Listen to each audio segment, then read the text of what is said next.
The various villains in the Pokemon world are known for being very tough and for having really powerful or rare Pokemon on their teams. But what if they all had a legendary Pokemon? Well, that's what I'm going to explore in this video. Hello, the trainers, Sand here, and in this video, I will be assigning each villain team leader a legendary Pokemon. I do have some rules though. Number 1, the legendary must be in that region's regional dex. Number 2, the legendary Pokemon can only appear with them in the final villain battle. And number 3, the legendary has to be either a box legendary or a final boss legendary that players can go to catch in the post game. Don't forget to subscribe to Sand Plays Pokemon and turn on notifications for future videos. But now let's dive into what if every villain had a legendary Pokemon. I should also point out that this video idea was inspired by 2 different things. First thing to mention was the Rainbow Rocket episode in Pokemon Ultra Sun and Ultra Moon. The plot of that was to stop Team Rainbow Rocket from taking over Alola, but in the process you'd also have to fight various team leaders who each are equipped with a legendary Pokemon. The other inspiration for this video idea was Pokemon Masters EX. In Pokemon Masters EX, there are some villain sync pairs that partner up with legendary Pokemon. We'll start with Giovanni, and he's immediately getting Mewtwo. I'm giving Giovanni Mewtwo because of evidence that I have gotten from the various journal entries only found in the Cinnabar Island mansion, as shown on your screen now.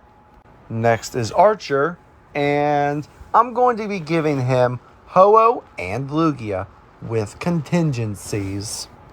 In Pokemon Gold version and Pokemon's Heart Gold version, Archer will be battling you with Lugia, while in Pokemon Silver version and Soul Silver version, he will be battling you with Ho-Oh. However, in Pokemon Crystal version, he will battle you with both Ho-Oh and Lugia. Next are Maxie and Archie, and for them, I'm going to give Maxie Groudon and Archie Kyogre. I chose Groudon for Maxie because Groudon is known as the continent Pokemon, which means expanded land. And Team Magma's ultimate goal is to make more land for humans and land-based Pokemon. Now, as for why I gave Archie Kyogre, I chose it because Team Aqua's ultimate objective is to expand the ocean. And according to the Pokedex, Kyogre is known as the Sea Basin Pokemon. In conclusion, Kyogre has the ability to control the ocean. Next is Cyrus, and for him, I'm going to be giving him Dialga, and Palkia, and Giratina. I'm giving Cyrus these 3 legendary Pokemon because Cyrus's ultimate goal in the main series is to change the world to a blank slate in his own image. And these 3 Pokemon are solely responsible for that alongside Arceus. Now, I'm going to have it set so that a certain legendary appears with him in certain games. So, for example, in Pokemon Diamond and Brilliant Diamond, Cyrus will be using Palkia. In Pokemon Pearl and Shining Pearl, he will instead have Dialga. But in Pokemon Platinum, he can have Giratina. Next is Ghetsis, and he gets all 3 forms of Kyurem. And just like we did for Archer as well as Cyrus, we're going to do the same thing for Ghetsis. In Pokemon Black and Pokemon White, he will have regular form Kyurem. In Pokemon Black 2, he will have Black Kyurem. And in Pokemon White 2, he will have White Kyurem. Next is Lysander, and for him, I'm giving him Xerneas and Yveltal. I chose these 2 legendary Pokemon because they both align with his ultimate goal, which is to erase, or rather annihilate, nearly every human and Pokemon in the world, except for those in Team Flare, of course. This also makes sense, seeing as they are the representations of life and death. Now, for what games they appear, I propose that in Pokemon X, Lysander gets Yveltal, while in Pokemon Y, he gets Xerneas. Next is Guzma and Lusamine, and I have a problem with them. I can't give them any of Alola's legendaries. I'll explain. The Island Guardians, Tapu Koko, Tapu Lele, Tapu Bulu, and Tapu Fini all stay within their ruins and are hardly ever seen. Solgaleo and Lunala travel with Lily in the player, but only as Cosmog and Cosmone. And Necrozma, well, Necrozma is too dangerous for any of them to have. But I do have a backup plan for them. For Guzma, I'm going to let him have a Buzzwole. For Lusamine, I'm going to give her Nihilego and Pheromosa. Hi, Future Sand here. So, you might be wondering why I gave them Ultra Beasts instead of official legendaries. So, if you listened to my explanation for why I couldn't give them legendaries, then you know why. But for those who weren't paying attention, I'll explain.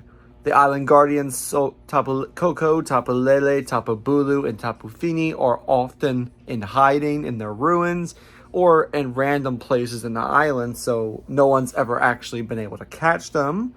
And as for Solgaleo and Lunala, they're often traveling with Lily and the player, but only at the time as a Cosmog and then a Cosmome. And then for Necrozma, it is a legendary, but it is far too dangerous for either one of them to have.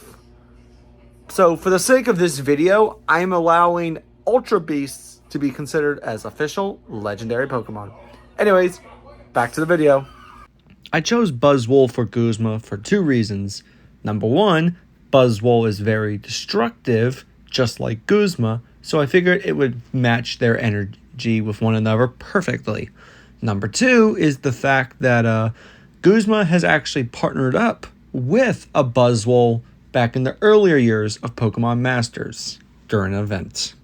Now, as for Lusamine, I chose Nihilego and Pheromosa for her for one reason. I chose Nihilego for her because in the Alola games, after first seeing Nihilego, she gets fascinated with it, desiring it to be embraced with her to the point where in one version of the games she gets fused with one. Now, as for why I also gave her Pheromosa and her look very similar. Same hairstyle and everything, same attitude, practically the same elegance. It also helps that she actually partners up with one in Pokemon Masters.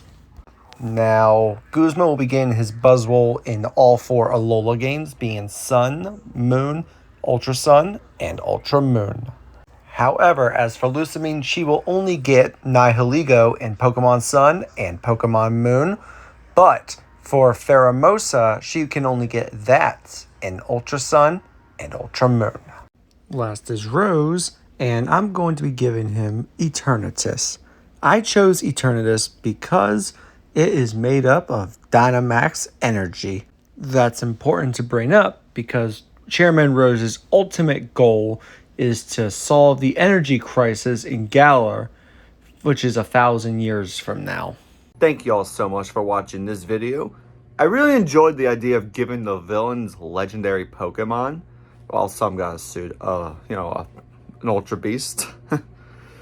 Anyways, if you enjoyed this video, leave a like on it and a comment down below. And if you really liked the content and want to see more of it, consider subscribing to this channel and turning on notifications. It's free, it only takes a couple seconds, where it really helps the channel grow. I'm trying to get this channel up to 50 subscribers right now so that I can unlock the ability to do live streams. Again, thank you all so much for watching this, trainers, and if you want to see another Poke Discussion video I made, check out the video on the left to see what teams I would have if I was a gym leader in each region. If you want to see a playthrough, check out my playthrough of Pokemon Shining Pearl, where I played as a normal type gym leader. It's still going on, but you'll be seeing new videos there each week. Bye, guys.